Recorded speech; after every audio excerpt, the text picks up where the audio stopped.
हे दोस्तों, exam backup class में आपका हार्दिक स्वागत है। तो शुरुआत करते हैं आज भक्ति काल के संपूर्ण टेस्ट की, जो बहुत ही महत्वपूर्ण प्रश्नों की श्रृंखला है। तो वीडियो को जरूर पूरा देखिएगा, साथ ही चैनल को जरूर सब्सक्राइब करिएगा अगर चैनल पे नए हैं तो, और वीडियो को जरूर लाइक करिएगा। बहुत ही इंपॉर्टेंट क्वेश्चन होने वाले हैं। आप समझ लीजिए कि परीक्षा की दृष्टि से, और जो रिपीटेड क्वेश्चन है, कुछ नए क्वेश्चन भी इसमें मैंने सम्मिलित किए हैं। तो जरूर शुरू करते हैं हम लोग। तो चलिए शुरू करते हैं। क्वेश्चन नंबर 1 क्या कह रहा है? सूरदास ने अपनी रचनाओं में से किस भावना का चित्रण किया?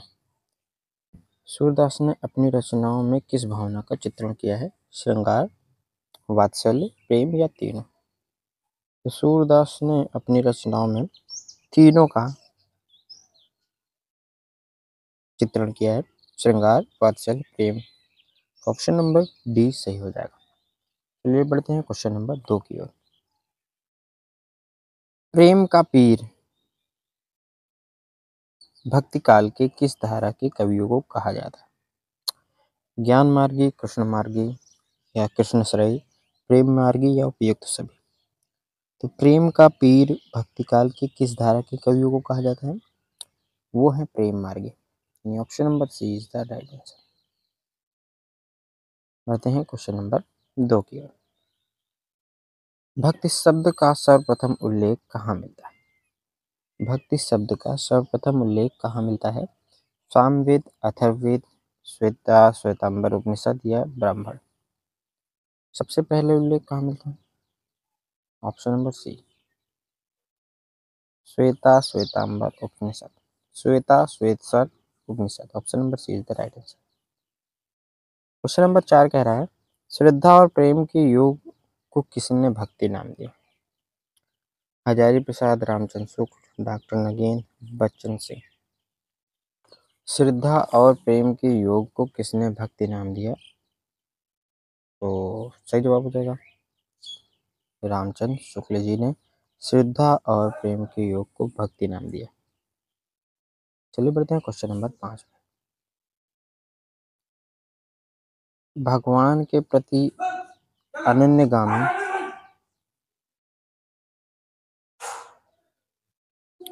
क्वेश्चन नंबर 5 कह रहे हैं, भगवान के प्रति अनन्यगामी एकांत प्रेम का नाम भक्ति है। यह कथन किस साहित्यकार का? हजारी प्रसाद द्विवेदी, रामचंद्र शुक्ल, गणपति चंद्र गुप्त, गजानन माधव मुक्तिबोध। तो सही जवाब हो जाएगा ऑप्शन नंबर ए, हजारी प्रसाद द्विवेदी ने ये कथन कहा हुआ है। चलिए बढ़ते हैं क्वेश्चन नंबर 6 की ओर। भगवान विष्णु को केंद्र में रखकर आराधना करने वाले साधक क्या कहलाते? भगवान विष्णु को केंद्र में रखकर आराधना करने वाले साधक जो थे वो क्या कहलाए? साहेब, अलवार, नायार, ब्रह्मा। तो जो विष्णु को रखे थे वो क्या कहलाए? अलवार संत। ठीक है, option number B is the right answer. B आपका सही जवाब है। क्वेश्चन नंबर 7, भगवान शिव को केंद्र में रखकर साधना करने वाले साधक क्या कहलाए? नयनार, अलवार, शैव या ब्रह्मा?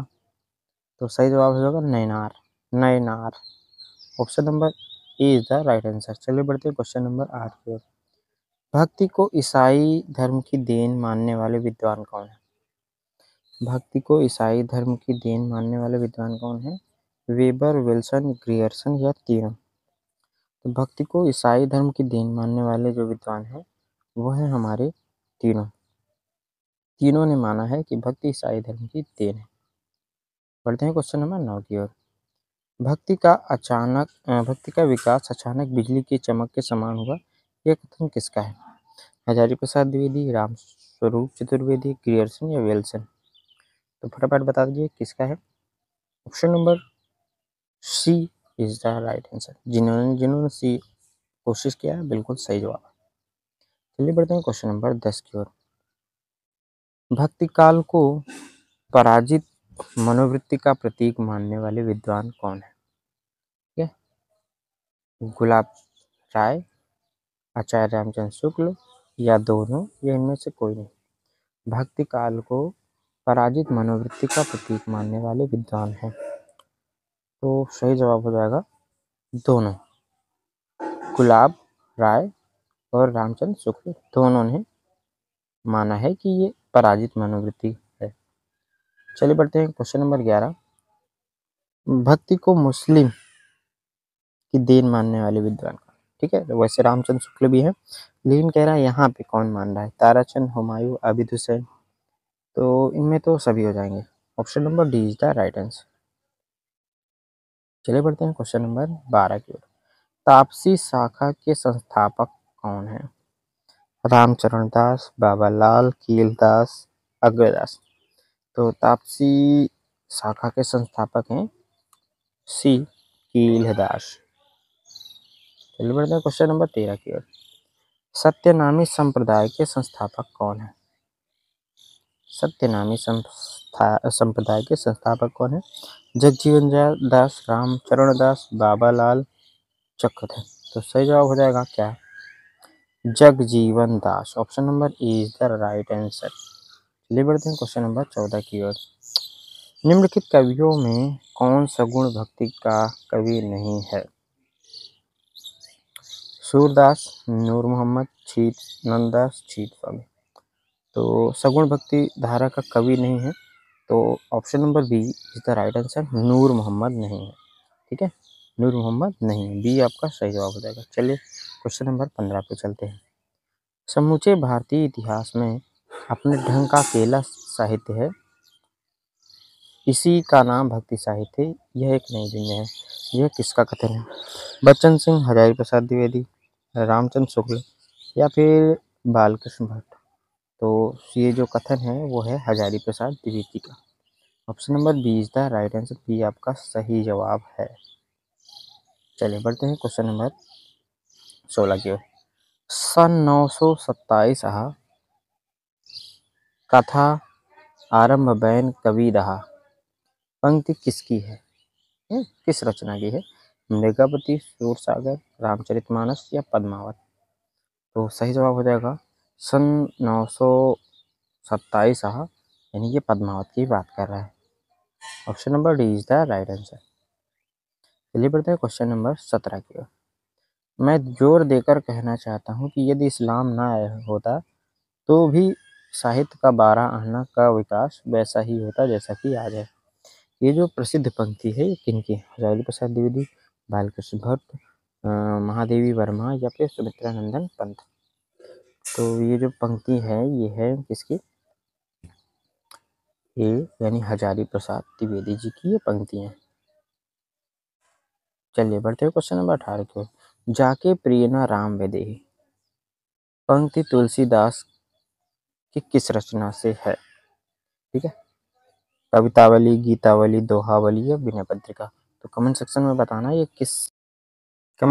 बताना कि ये किसकी रचना है। ठीक है, तुलसीदास की तो है, लेकिन किस उसमें से ली गई है? ऑप्शंस हैं कवितावली, गीतावली, दोहावली या फिर विनय पत्रिका। तो सही जवाब हो जाएगा दोस्तों विनय पत्रिका। विनय पत्रिका से ये पंक्तियां उठाई गई हैं। चलिए बढ़ते हैं क्वेश्चन नंबर 19 की ओर। उस समय हाट बाजार में जाना छोड़कर घर में पड़े पड़े मृगावती और मधुमलती नाम की पोथियां पढ़ा करता था। इस पंक्ति में कवि हैं कौन है? तुलसीदास है, रहीमदास है, बनारसी दास चतुर्वेदी है या बनारसी दास जैन है। तो सही जवाब हो जाएगा बनारसी दास जैन जी ने ये पंक्तियां लिखी। कबीर की भाषा क्या थी? ठीक है, ब्रज भाषा, साधुकड़ी, खड़ी बोली या हरियाणवी। तो ये तो बहुत आम सा क्वेश्चन है। इनकी भाषा क्या थी? साधुकड़ी भाषा थी, यानी ऑप्शन नंबर बी आपका सही जवाब हो जाएगा। चलिए बढ़ते हैं क्वेश्चन नंबर 21 की ओर। किसकी भाषा को अवधि का अर्धान कहा गया है? बहुत ही मोस्ट इंपोर्टेंट क्वेश्चन है। जायसी, तुलसी, सूरदास या रहीमदास। तो अवधि का अर्धान यानी Jayasi. Option number A is the right answer. चलिए बढ़ते हैं क्वेश्चन नंबर 22 की ओर। स्मार्त संप्रदाय के प्रवर्तक कौन है? तो रामानुजाचार्य, शंकराचार्य, विष्णु स्वामी या फिर माधवाचार्य। तो सही जवाब हो जाएगा स्मार्त के कौन है? Shankaracharya. Option number B is the right answer.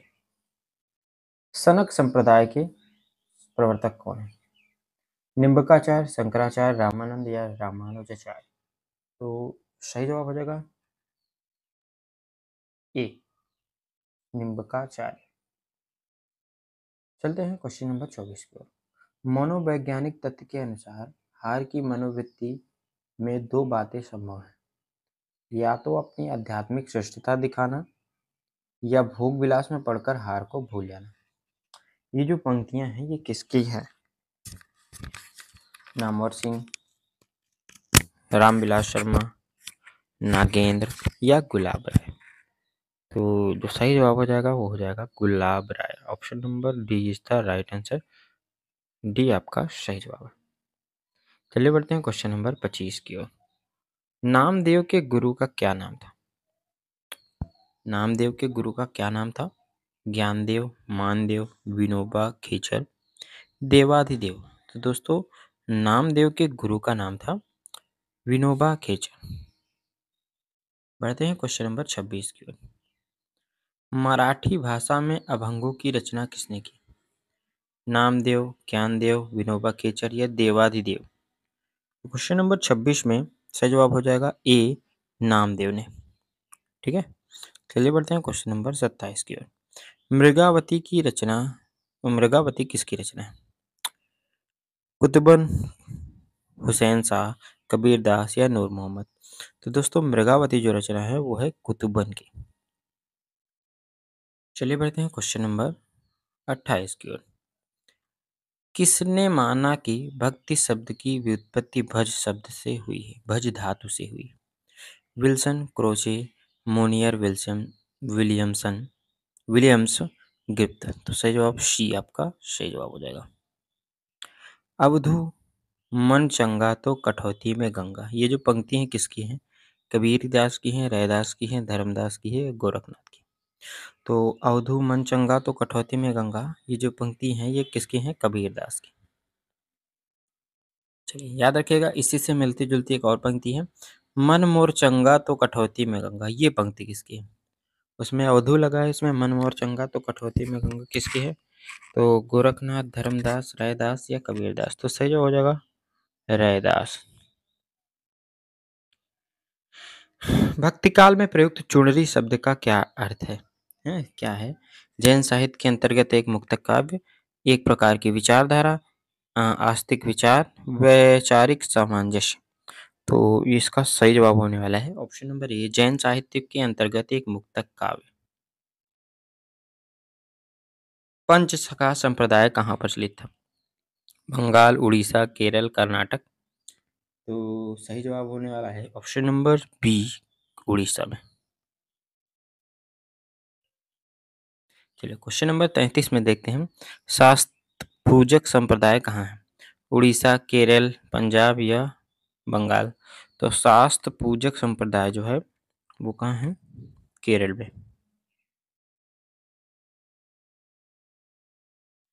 झिलमिल झगड़ा झूलत बांकी, रहे न काहू, गोरख अटके कालपुर, कौन कहावे साहो। ये जो पंक्ति है ये किसकी है? कबीर की है, गोरखनाथ की है, सूरदास की है या तुलसीदास की है? तो सही जवाब हो जाएगा ऑप्शन नंबर ए, कबीरदास। आचार्य रामचंद्र शुक्ल ने 35 नंबर कह रहा है, आचार्य रामचंद्र शुक्ल ने भक्ति काल का समय क्या निर्धारित किया है? 1375 से 1900, 1375 से 1700, 1375 से 1600 या 1375 से 1500। तो जो भक्ति काल का समय है वो हो जाएगा आपका option number B.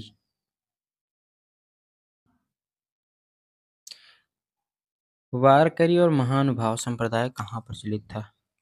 Maharashtra, Orissa, Kerala या फिर बंगाल।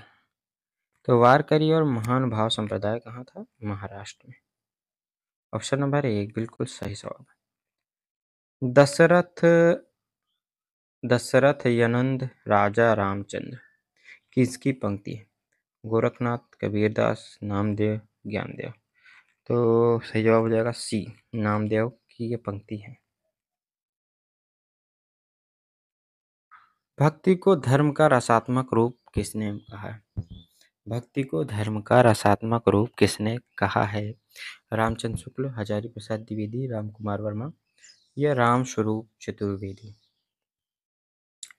तो किसने कहा है? रामचंद्र शुक्ल ने। सत्यवीर संप्रदाय के प्रवर्तक कौन है? जगजीवन दास, रामचरण दास, अलाउद्दीन हुसैन या फिर नंदलाल? तो सही जवाब है अलाउद्दीन हुसैन। महाराष्ट्रीय संत नामदेव की जाति क्या थी? चमार, दर्जी, क्षत्रिय या ब्राह्मण? तो नामदेव क्या थे? दर्जी थे। Option number B is the right answer. भक्ति आंदोलन को भारतीय चिंतन धारा का स्वाभाविक विकास किसने माना है? डॉक्टर नागेंद्र, हजारी प्रसाद द्विवेदी, राम कुमार वर्मा या आचार्य रामचंद्र शुक्ल? भक्ति आंदोलन को भारतीय चिंतन धारा का स्वाभाविक विकास किसने माना है? तो सही जवाब हो जाएगा हजारी प्रसाद द्विवेदी। इन्होंने कहा था कि अगर मुस्लिम भी नहीं आते या कुछ नहीं होता है, तो बिल्कुल वैसे का वैसा होता है। भक्ति आंदोलन का दक्षिण से आया हुआ किसे माना? भक्ति आंदोलन को दक्षिण से आया हुआ किसने माना है? नागेंद्र, रामकुमार वर्मा, रामचंद्र शुक्ल या रामस्वरूप चतुर्वेदी? तो सही जवाब हो जाएगा ऑप्शन नंबर सी, रामचंद्र शुक्ल। सूफी संतों में एकमात्र साधिका चंडाल जिसका नाम था ना, तो वो कौन है? अमीना, सनिया, बानो, राबिया? तो सही जवाब हो जाएगा राबिया। इनका एक और बहुत फेमस नाम था, देखो याद नहीं आ रहा है, राबिया उपनाम से बुलाते थे। माधो मैं तेरा ऐसा अपराधी, तेरी भगत न हो न साधी? ये पंक्ति किसकी है? रैदास, कबीरदास, रहीमदास, मलूकदास? तो माधो में तेरा अपराधी option number B is the right answer, Kabirdas. Jaimini Purana किसकी रचना है? 45 कह रहा है जैमिनी पुराण किसकी रचना है? सूरजदास, भीम कवि, राबिया, पुरुषोत्तम? सही जवाब होने वाला है पुरुषोत्तम। सूफी साधना के अनुसार मनुष्य के कितने विभाग हैं? 3, 5, 4 और 8? तो सूफी साधना के अनुसार मनुष्य के कितने विभाग हैं? तो होने वाले हैं 4। Option number C is the right answer. कौन कौन से विभाग हैं यहाँ में देख लीजिए। नफस यानी इंद्रिय, अक्ल यानी बुद्धि, कलब यानी उदय और रूह यानी आत्मा। चलिए बढ़ते हैं क्वेश्चन नंबर 47 की ओर। हिंदी में गेय पदों की परंपरा किससे प्रारंभ होती है? नाथों से, सिद्धों से, जैनों से या रसायनों से? तो हिंदी में गेय पदों की जो परंपरा है वो प्रारंभ होती है किससे? सिद्धों से।